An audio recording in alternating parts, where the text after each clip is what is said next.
Hey guys, welcome back to my kitchen. So I am going to show you how to make a Funfetti banana bread. This is a classic banana bread that I have been making forever, and I recently just started adding sprinkles to it because I'm like, why not? I used to add chocolate chips all the time and nuts and Funfetti. I mean, I think sprinkles is great on anything. So as you can see, I have some bananas that are super ripe. This recipe calls for 2, but guess what? I'm throwing in 3 because you can. It'll taste really good. And the reason why we really want to do ripe bananas is because the ripeness has a lot of sugar in it, and it's super nice and sweet, and it's going to pop up your flavor in banana bread. So as you can see, I am smashing down. And if your bananas are not ripe, it's gonna be really hard to smash this down. So just real quickly, we call this a potato smasher, but obviously it's used for other things. You can use a fork on this too. We have our wet ingredients and we have our dry ingredients that are separate. So our wet ingredients, okay, I have a couple eggs. I have some milk that I'm gonna pull out of the fridge. I have oil and vanilla, okay? That is going to be my wet ingredients. The first thing we're going to do is we're going to add to this a couple eggs. Okay? And it's nice that I already mise en place everything, so it's really, it's nice to be organized in the kitchen. So I have a cup of sugar. I'm going to dump that in. A cup of oil. All right. Let me pull out my milk. Now, to this recipe, the recipe calls for a 1/4 cup of milk. So this is what I want to show you guys, and I really want to emphasize on this. When I measure milk, I don't put it up here and pour and then go like this. I always want to settle my liquid measuring cup on the counter, because whatever you pour in, you need to let it settle. The liquid to, there it is. See? Now it stopped moving. Now I know it's exactly 1/2 cup of milk. Now to this, I'm going to add a splash of vinegar, and that kind of creates a buttermilk in a sense. Okay, it just gives it a nice tang, and sometimes people do this to pancakes and scones and so forth. Okay, give that a little stir. All right, set that aside for a sec, and then I have some vanilla. So I need 1 teaspoon of vanilla, but you guys know how I feel about vanilla. I always love to add more. So, an extra squeeze. Okay, put that in the sink. I'm going to start whisking this up. Notice I have nothing fancy as far as, an electric mixer or stand mixer. Okay. I'm going to add my milk to that.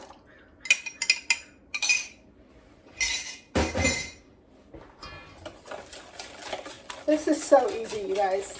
This is so easy. Just like the muffin video that Baker Betty showed you guys. This is one of those other things. This is so versatile. You can do zucchini bread, pumpkin bread.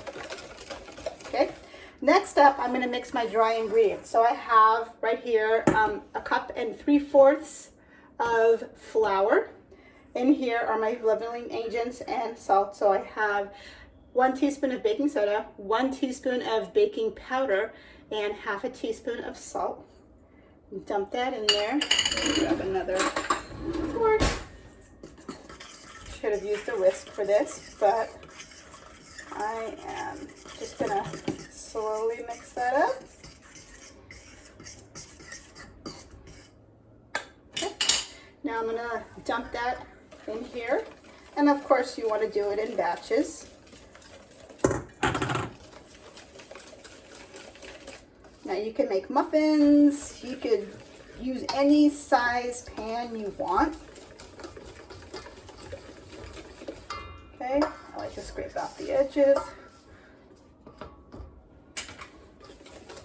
Okay, let's go ahead and throw the rest in.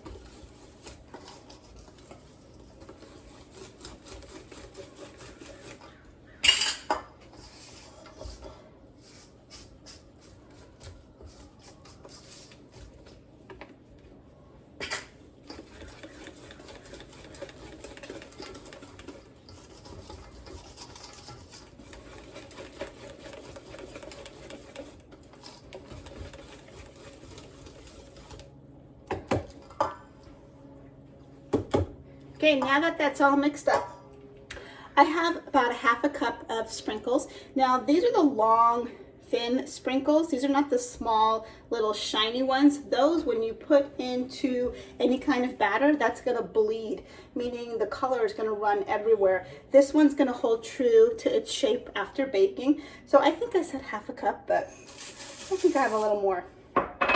Doesn't hurt. This is so good. And I'm sure a lot of you have never had banana cake with sprinkles in it. Okay. So now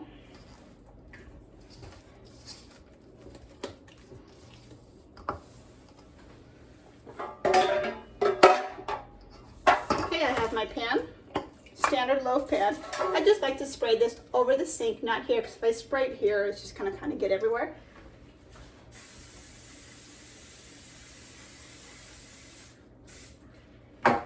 And you know, some people will butter their pans and put flour. You can do that if you're making fancy cake, but in this case, there is no need to. Okay, let me just make sure you guys can see. And then you are going to pour this inside. I already heated up my oven to 325. This is gonna bake for about 70 minutes. Low and slow. That's the good rule with this kind of cake. So I'm going to go ahead and pop this in the oven, and I'll show you how it looks when it comes out.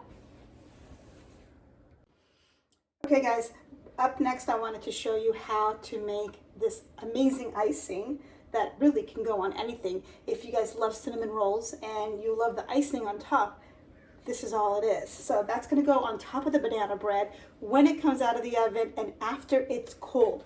So here I have a cup and a half of powdered sugar, and it's in a small strainer, and this is called sifting, okay? Because we want to make a nice smooth glaze, we don't want any lumps. So I'm going to sift this powdered sugar.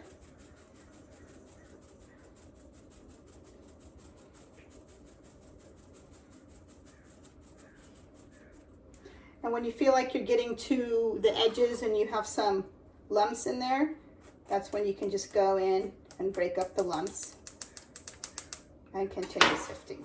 So here is my sifted powdered sugar. I have a tablespoon of melted butter that I just melted in the microwave for about 15 to 20 seconds. I have 2 tablespoons of milk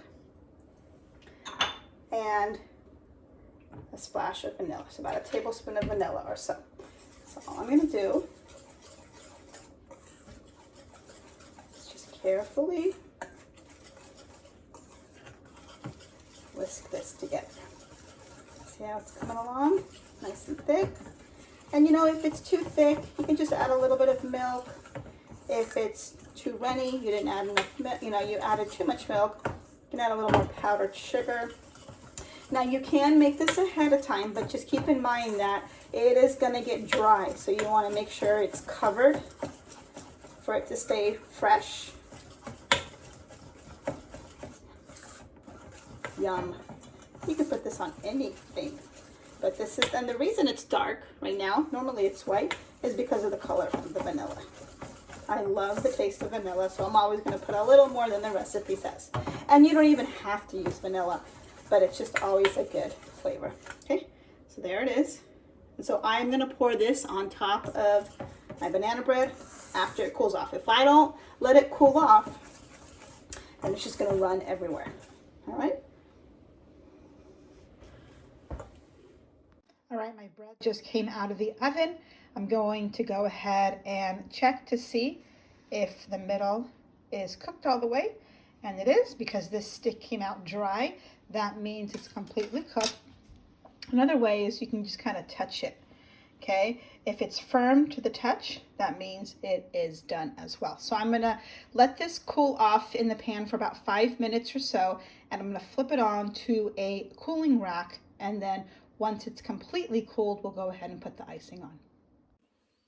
All right, so my Funfetti banana bread has cooled off, and here is my icing. It did dry up just a tad because I made it a couple hours ago. So all I did was literally added like a teaspoon of milk to just bring it back to this kind of consistency. And there's really no right or wrong way to frost your banana bread. So I'm just gonna do a little nice drizzle over everything.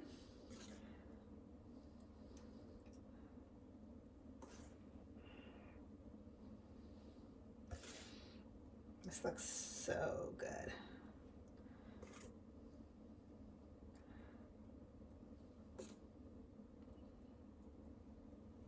And then I have a little more sprinkles that I will finish with.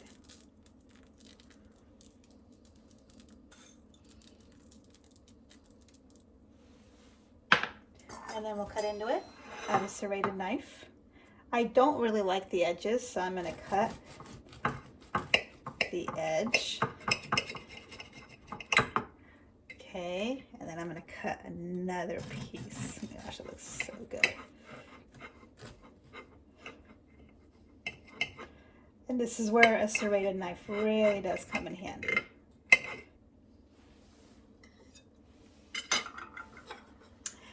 And there you have it. Funfetti banana cake with some homemade icing on it. Enjoy! I hope you guys make this week.